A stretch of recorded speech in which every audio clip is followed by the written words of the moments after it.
Morning mga idol. Mamimili tayo ng bakal mga idol, pampatigas, pang reinforce sa ring, tsaka sa tawag doon frame yung trusses ng ating basketballan. L3 gaming tayo ngayon mga idol.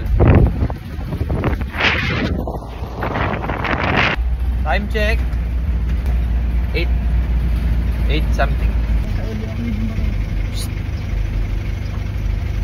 Ano bagsik?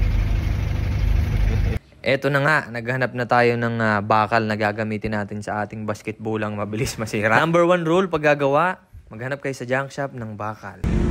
Ayun na guys, nakabili na tayo. Ano yung gagawin namin dyan mamaya? Ba, syempre magugutom ang mga itik. Ayan, tamang kain muna tayo sa pambansang pagkain ng mga legendary. Ayun, pares, lodi. Yung tipong hindi gaanong masarap, pero pwede. Shout out kay Boy Sibuyas at kay Boy Bawang. Isang tirador ng sibuyas at isang tirador ng bawang. At isang tirador lang. Sarap din talaga ng paminsan-minsan. Kay umain ng masustansyang pares. Sarap nyo, no? Morning pares. Ayan, nanghiram na rin kami ng scaffolding kay Tio Oge. Gagamitin natin yan sa pagpipintura, pagmamasilya, at pagkakabit ng ring. Sarap talaga pagka kahit papani meron ka napapaglaruan. Baka siguro balang araw padadayo natin dito sila Coach Mams. Siyempre, pagdating natin, may naglalaro. Mga boys. Ayun, pagdating, imbis na maggawa, ayun, nakilaro. Exercise kasi yan para hindi naman masyadong tumabata. Tumama mga tiraw. Toops 4-3. Bagag, ayun, sa butas. Kaya hindi makatapos ng trabaho itong mga to eh. Ano, nakalaro. Siyam na laro eh, sunod-sunod.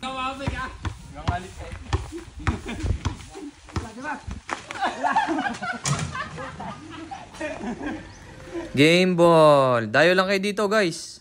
Ayan na guys. O, kita nyo na yung nagiging problema. Bumubuka to. So, papatigasin natin yan. I-reinforce natin yan. Lalagyan natin ng mga bakal-bakal dito para tumigas. Tsaka ito, nalubog din to. Ayan, no? Nakabend, oh. Ano, nakabend dyan, no? Patitigasin natin yan. 3, 4, 5, 6. Yan ang bagaan sinasabi. Pare-pareho kami hindi marunong. Pero pwede na rin naman. Mapapagtyaga na rin naman yan. Masilya para tumigas-tigas. Tapos rekta primer at pintura na rin yan. May kasama pa kami ano dyan, no? Cyborg. Cyclops. O ayan, tinasting na namin yung masilya at yung mga matitigas-tigas ng kaunti, tinetesting ko ng grinder rin kung uubra. Flap disc nga pala yan, kaya don't worry. Liha, kumbaga liha, kasi tinetesting ko ng kinisin niya. Suggest lang kayo guys kung ano pa yung pwede natin gawin. Siyempre, ayan, kanya-kanyang gawa ang mga tropa. May nag-grinder, nagkikinis ng bakal, meron din naman nagmamasilya. At syempre, hindi mawawala ang mga nanonood namang gumagawa. Minsan talaga nakakainis pag nagbibideo eh. Talagang ayaw gumana tsaka sumasablay pag may video eh. O, ayan, oh. Parang iba tong welding rod na to kanina. Kaskas mo ng pagdunong. Iba to ano? Nanisi pa nga ng welding rod.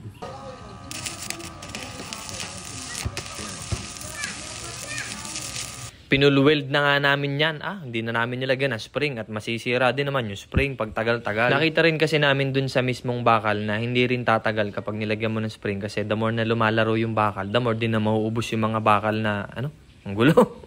Yan ang ginawa namin. Pinix na talaga namin. Matigas na kung matigas yan. Kahit dakdak at lambitinan niya ng gorilla eh. Wala ang problema. Wala kasi yung master welder namin. Kaya kami na lang din ang tumira. Pwede na yan. Pansamantagal. Papalitan na rin naman. Baka may magdo-donate. Aba, inabot na nga ng gab. Ayan. OT ang mga boys. OT ang mga manonood.